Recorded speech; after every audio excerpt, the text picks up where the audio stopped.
प्रातःकाल जब राम और लक्ष्मण श्री विश्वामित्र के साथ मिथिलापुरी के वन उपवन आदि देखने के लिए निकले तो उन्होंने एक उपवन में एक निर्जीव स्थान देखा। राम बोले, भगवान, यह स्थान देखने में तो आश्रम जैसा दिखाई देता है, किंतु क्या कारण है कि यहाँ कोई ऋषि या मुनि नहीं दिखाई देते? विश्वामित्र जी ने बताया, यह स्थान कभी महात्मा गौतम का था। वे अपनी पत्नी अहिल्या के साथ यहाँ रहते और तपस्या करते थे। एक दिन जब गौतम ऋषि आश्रम के बाहर गए हुए थे तो उनकी अनुपस्थिति में इंद्र ने गौतम के वेश में आकर अहिल्या से प्राण याचना की। यद्यपि अहिल्या ने इंद्र को पहचान लिया था तो भी यह विचार करके कि मैं इतनी सुंदर हूँ कि देवराज इंद्र मुझे स्वयं प्राण याचना कर रहे हैं, अपनी स्वीकृति दे दी।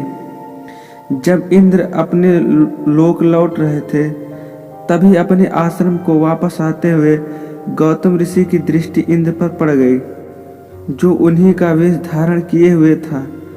वे सब कुछ समझ गए और उन्होंने इंद्र को श्राप दे दिया।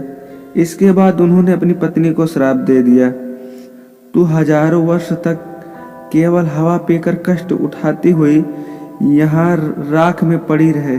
जब राम इस वन में प्रवेश करेंगे तभी उनकी कृपा से तेरा उद्धार होगा। तभी तू अपना पूर्व शरीर धारण करके मेरे पास आ सकेगी।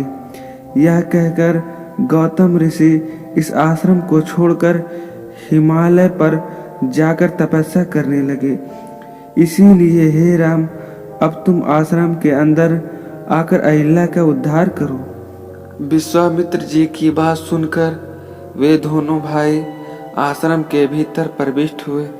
वहां तपस्या में निरंतर अहिल्या कहीं दिखाई नहीं दे रही थी, केवल उसका तेज संपूर्ण वातावरण में व्याप्त हो रहा था। जब अहिल्या की दृष्टि राम पर पड़ी तो उनके पवित्र दर्शन पाकर एक बार फिर सुंदर नारी के रूप में दिखाई देने लगी। नारी के रूप में अहिल्या को सम्मुख पाकर राम और लक्ष्मण श्रद्धा पूर्वक उनके चरण स्पर्श किए।